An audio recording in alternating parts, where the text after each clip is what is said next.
আজকে আমি গাড়ি নিয়ে আসছিলাম, তো কাটরা মসজিদ হয়ে এলাম, হাজারদুয়ারিতে একবার ঢুকেছিলাম, ওখানে দেখলাম, একবার বসলাম, চা খেলাম, তারপরে গাড়ি বার করলাম।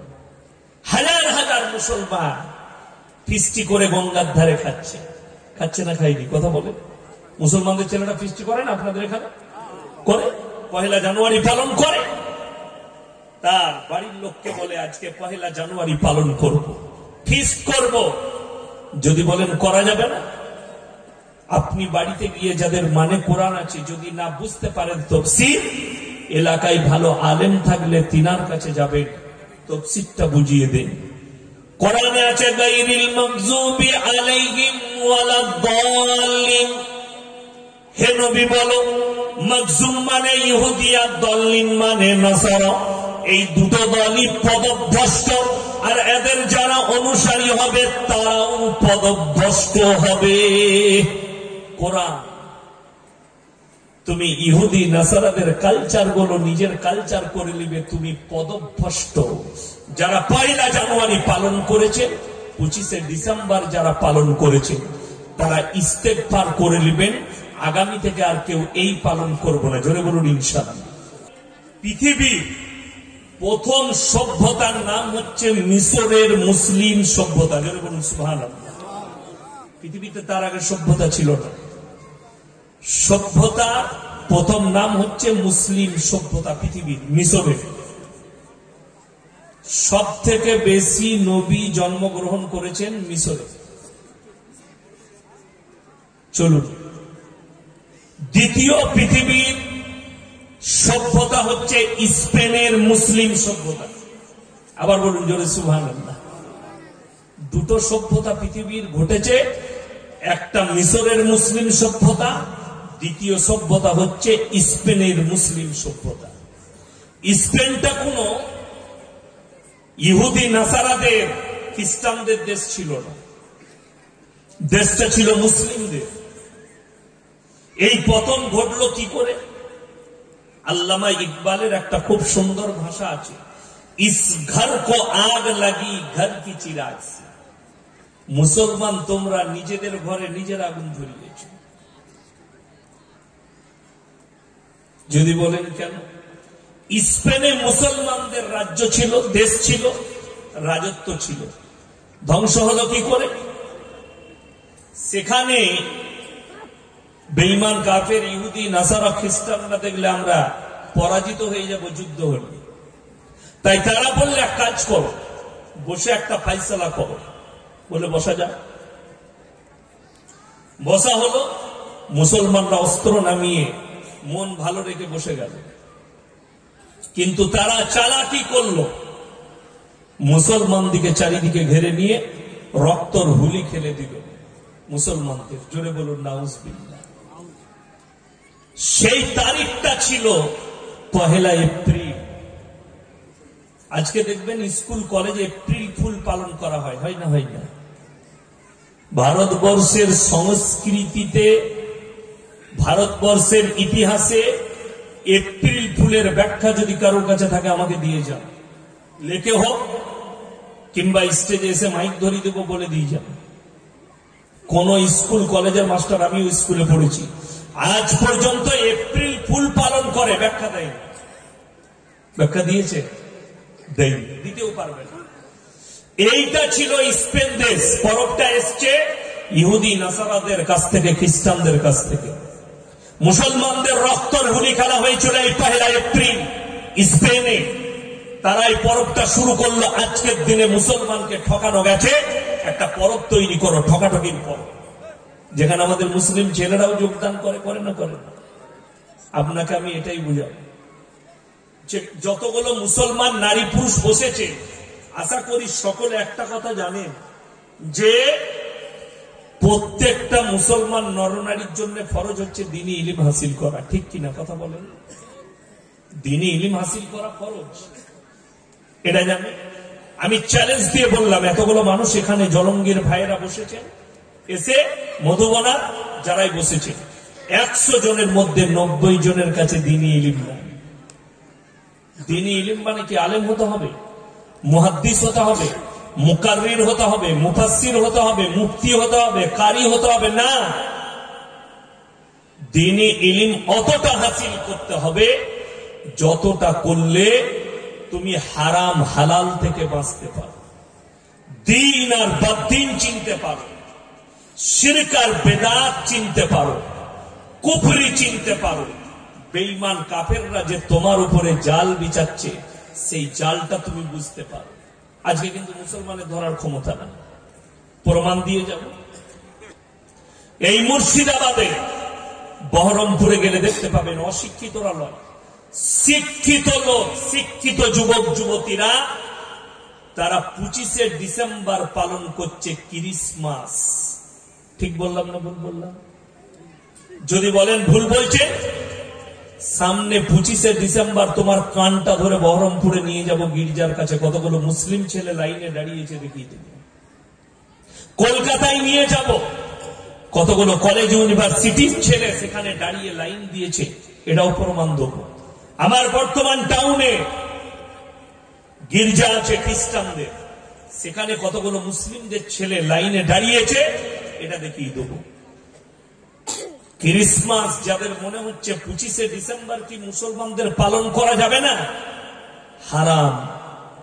যদি বলেন কেন, দলিল আছে। খ্রিস্টানরা এই দিনটাকে ঈসা নবীর জন্মদিন পালন করে না। আপনারা মনে করছেন যীশু খ্রিস্টের জন্মদিন না, তারা বলে মেরি ক্রিসমাস। এই দিনটাকে তারা পালন করে, এই দিনে আল্লাহ বেটা জন্ম দিয়েছে, জোরে বলুন নাউজুবিল্লাহ।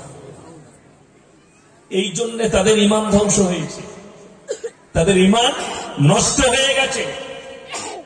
বাংলাদেশের প্রধানমন্ত্রী একটা বক্তব্যে বলেছিলেন, আমার ছেলে খ্রিস্টানদের মেয়েকে বিয়ে করেছে, খ্রিস্টানরা আহলে কিতাব। এই কথাটা বলার কারণে তার ঈমান চলে গেছে। খ্রিস্টানরা আহলে কিতাব নয়, বেরিয়ে গেছে আহলে কিতাব থেকে। যদি বলেন কেন, আপনাকে দেখিয়ে দেবো। আজকে আমি গাড়ি নিয়ে আসছিলাম, তো কাটরা মসজিদ হয়ে এলাম, হাজারদুয়ারিতে একবার ঢুকেছিলাম, ওখানে দেখলাম, একবার বসলাম, চা খেলাম, তারপরে গাড়ি বার করলাম।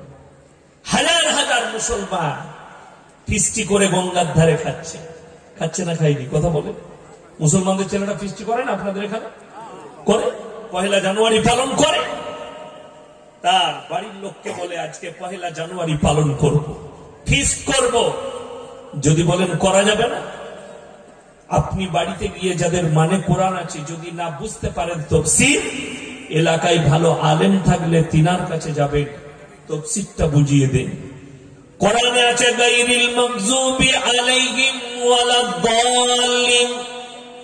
হে নবী বলো, মাগযুম মানে ইহুদি আর দাল্লিন মানে নাসারা, এই দুটো দলই পদভ্রষ্ট, আর এদের যারা অনুসারী হবে তারাও পদভ্রষ্ট হবে। কোরআন। তুমি ইহুদি নাসারাদের কালচার গুলো নিজের কালচার করে নিবে, তুমি পদভ্রষ্ট। যারা 1 জানুয়ারি পালন করেছে, 25শে ডিসেম্বর যারা পালন করেছে, তারা ইস্তেগফার করে নেবেন, আগামী থেকে আর কেউ এই পালন করবো না, জোরে বলুন ইনশাআল্লাহ। আচ্ছা আপনি বলুন তো, আরবি প্রথম মাসের নাম কি? তাড়াতাড়ি বলুন, কথা বলে না। আরবি প্রথম মাসের নাম মুহররম মাস। আচ্ছা 1 মুহররম ফিস্টি করেন তো আপনারা? আমরা মৌলবীরা বলেছি 1 মুহররম ফিস্টি করবি, কথা বলে না।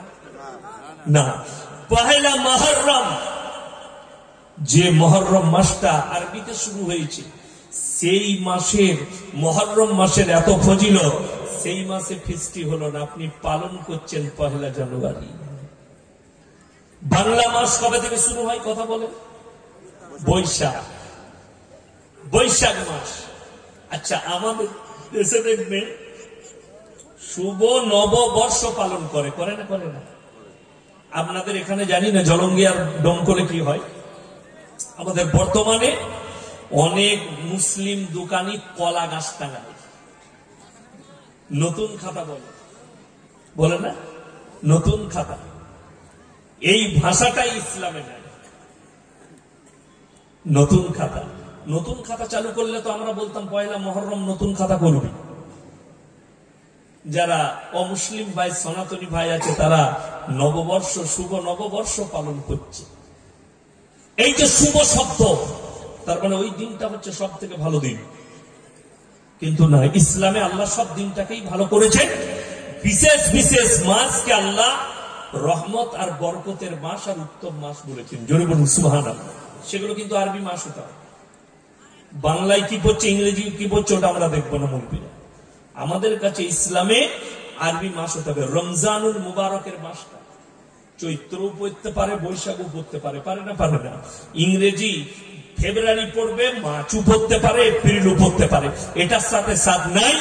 আল্লাহ কোরআনে বললেন এই মাসটাকে আমি বরকতপূর্ণ মাস হিসাবে দিলাম। জোরে বলুন সুবহানাল্লাহ। ওই মাসটা রমজানুল মুবারকের মাস, রমজান মাস, বরকতের মাস, রহমতের মাস, মাগফিরাতের মাস। এইটা আপনাকে বিশ্বাস রাখতে হবে।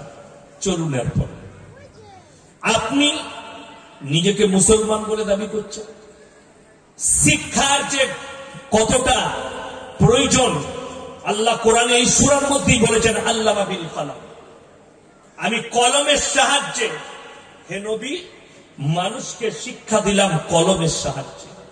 আল্লামা বিল কলম, কলমের আবিষ্কার এত তাফসীর খুললে পাবেন। কলমের সাহায্যে তোমরা শিক্ষা নাও। আজকে যে জাতির কাছে কলম নাই, শিক্ষা নেই, সেই জাতির অধঃপতন ঘটেছে। বড় কষ্টের বিষয়। আপনাদের মুর্শিদাবাদের কোন জেলা হবে, আজ থেকে 10 বছর আগেকার ঘটনা বলছি, কোন থানা হবে, একটা মুরগির ডিমকে কেন্দ্র করে 11টা মার্ডার হয়েছে। কেন? খালি শিক্ষা, এডুকেশন না থাকার কারণে। না দ্বীনি শিক্ষা, না দুনিয়াবি শিক্ষা, কোনটাই আর কাছে নেই। মুসলমান হারাম হালাল কতটা বুঝেছেন। আজকে আপনাকে ছুটতে হয় মৌলবীর কাছে, হুজুরের কাছে। হুজুর ইয়াসিন সাহেব এসছে, ভাই আমার বরকত হচ্ছে না কেন? আমি দোয়া করছি কবুল হচ্ছে না কেন? শর্ত আছে না? দোয়া কবুলিয়াতের জন্য প্রথম শর্ত হচ্ছে হালাল খাবার। আপনি কি হালাল খাচ্ছেন? হালালটাই তো বুঝেন নাই, হারামটাই বুঝেন।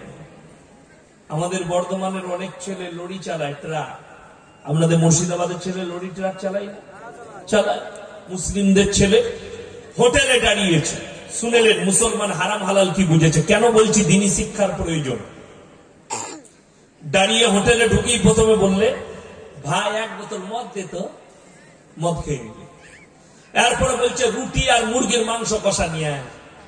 সে রুটি আর মাংস কষা এনেছে, তখন জিজ্ঞেস করছে, ভাই মুরগিটা জবাই না কাটা রে, আমরা হারাম করে জুতো করে মার রে। আচ্ছা, যে মদ খেয়েছে তার আর ওইটা জিজ্ঞেস করা যাবে? কথা বলে, যে লোকটা মদ খেয়ে নিল তার লেগে এটা আর জিজ্ঞেস করার প্রয়োজন নেই। চলুন, আপনি যদি জলঙ্গি বাজারে যান, কোন রেস্টুরেন্টে খাচ্ছেন, কোন হোটেলে, কি জিজ্ঞেস করতে হবে? দাদা মুরগিটা জবাই না কাটা, করতে হবে না? হবে না? কথা বলেন, হবে না? হবে না?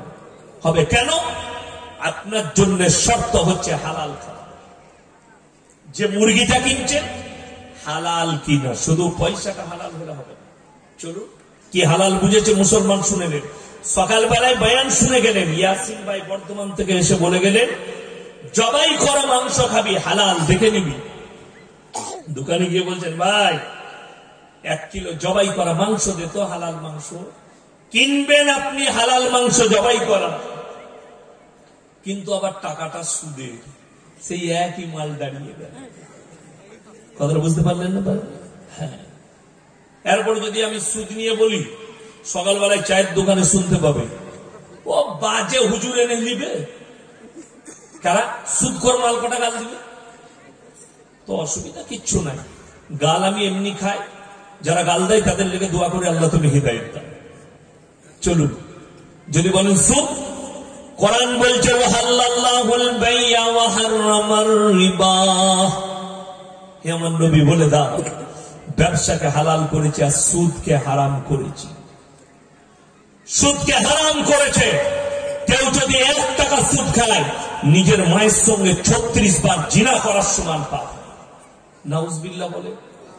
আপনি সুদ খাচ্ছেন, সুদ ইসলামে জায়েজ না না জায়েজ? কথা বলে না জায়েজ, হারাম। ইসলামে বলা হয়েছে মায়ের সঙ্গে জিনা করা হবে কেউ যদি সুদ খায়। আর আপনি সুদ খেয়ে বলছেন জবাই করা মাংস দে, সেই একই মাল হারাম হয়ে গেল সুদের টাকা। ব্যবসাকে আল্লাহ হালাল করেছে, সারাদিন জলঙ্গি বাজারে সবজি বিক্রি করেছেন, 1000 টাকা রোজগার করেছে। যে খাবারটা খাবেন কিনে, ডাল ভাত খান আর শাক ভাত, পয়সাটা হালাল, খাবারটা হালাল। সন্তানের মুখে হালাল খাবার তুলে দিয়েছেন, সেই সন্তানটা নেক সন্তান হবে। যারা নিজের সন্তানের মুখে হারাম খাবার তুলে দেয়, সে কখনো নেক সন্তান হতে পারে না। লেখে নিয়ে যান। আপনি তো হারাম হালাল চিনতে পারলেন না। আমার মুসলমান ভাই, আমি এটাই চিনাতে চাইছি। যেমন বলে দিই, মৌলবীদের জন্য ফতোয়া দেওয়াটা খুব সহজ। চলুন, ইসলামে ঘুষ দেওয়া হারাম না হালাল? কথা বলে না? হারাম। ঘুষ দেওয়াটাও হারাম, নেওয়াটাও হারাম, দুটোই হারাম। যদি হারাম হয় তার ইনকাম কি হবে? কথা বলে না? ঘুষের ইনকামটা কি হবে? হারাম। ঘুষ দিয়েছে হারাম, সুদ হারাম, ঘুষ দেনেওয়ালাও হারাম খাচ্ছে, নেনেওয়ালাও হারাম খাচ্ছে। তো যারা ঘুষ দিয়ে চাকরি নিয়েছে তাদের পয়সাটা হালাল কি করে হতে পারে? একটা ফতোয়া নিয়ে আসুন। আমি তো এখন স্টেজ আছি, একটা মুক্তি নিয়ে আসুন। যারা ঘুষ দিয়ে চাকরি নিয়েছে তাদের চাকরির পয়সাটা হালাল বলে দিলে আমি বাইক ক্যামেরা ক্ষমা চেয়ে বাড়ি যাব। কোন পৃথিবীর মুক্তি ফতোয়া দিবে না, সবাই হারাম ফতোয়া দিয়ে যাবে। কষ্টের বিষয় এটাই আপনার, যে আপনি তো হারাম হালাল বুঝতেই পারেননি। ঘুষ দিয়ে যারা চাকরি নিয়েছে, তুমি একজনের হক মেরেছো, 1 নম্বর পাপ। কিয়ামতের দিনে আটকে যাবে হক মারার জন্য, বান্দার হক মেরেছো। 2 নম্বর, ঘুষ দিয়ে চাকরি নিয়েছো, এটা একটা হারাম। এখানে তোমার ইনকাম হারাম হলো, ওখানে তুমি হকের জন্য আটকে যাবে। কিয়ামতের দিনে তোমার পার হওয়া দুষ্কার হয়ে যাবে, দুষ্কর হয়ে দাঁড়িয়ে যাবে।